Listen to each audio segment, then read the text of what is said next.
বিশ্ববিদ্যালয় প্রশাসন এই দায় পুলিশের বা প্রশাসনের, রাষ্ট্রীয় প্রশাসনের, এই কথা বলে কোনোভাবেই দায় এড়িয়ে যেতে পারে না। আপনারা জানেন, থিয়েটার অ্যান্ড পারফরমেন্স স্টাডিজ বিভাগের একজন শিক্ষার্থী মিমো, তিনি গত 2 দিন আগে আত্মহত্যা করেছেন।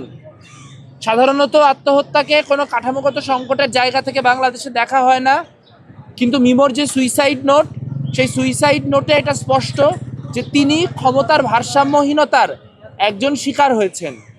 তিনি ক্ষমতার ভারসাম্যহীনতার একজন ব্যক্তি। কেন এ কথা বলছি?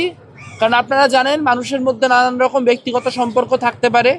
সভ্য সমাজে সেগুলি নিয়ে তদারক করতে যাওয়া আমাদের কাজ না।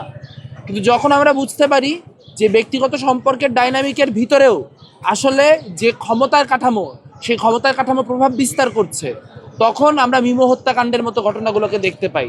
তখন আমাদের পক্ষে এই ঘটনাগুলোকে বোঝা সহজ হয়। আজকে কলা ও সামাজিক বিজ্ঞান অনুষদ, ঢাকা বিশ্ববিদ্যালয়ে বাংলাদেশ ছাত্র ইউনিয়ন যে অনুষ্ঠান আয়োজন করেছে, তাদেরকে ধন্যবাদ জানাই এখানে উপস্থিত হওয়ার জন্য এবং আজকের এই আয়োজনটি করার জন্য। আমরা দেখতে পেলাম কিভাবে করে ক্ষমতার ভারসাম্যহীনতার শিকার হয়ে একজন মানুষ মৃত্যু বেছে নিলেন।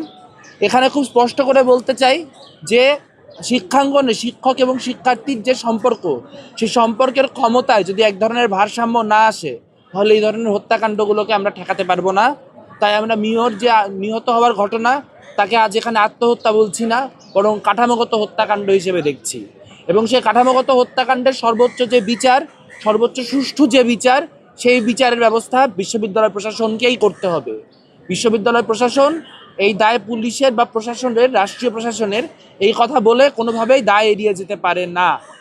সেই পুরা পরিস্থিতি বিবেচনা করে আসলে আমরা বলতে চাই যে মিমো হত্যার বিচার প্রয়োজন এবং এরকম ঘটনা যাতে ভবিষ্যতে আর না ঘটে তা নিশ্চিত করার জন্য যা যা করণীয়, সেই কাজগুলি বিশ্ববিদ্যালয় প্রশাসন করবে, এই আশাবাদ ব্যক্ত করে, এবং তা না হলে কলা ও সামাজিক বিজ্ঞান অনুষদ তাদের যে লড়াই, সেই লড়াই চালিয়ে যাবে, এই আশাবাদ ব্যক্ত করে আমার বক্তব্য এখানেই শেষ করছি। ধন্যবাদ।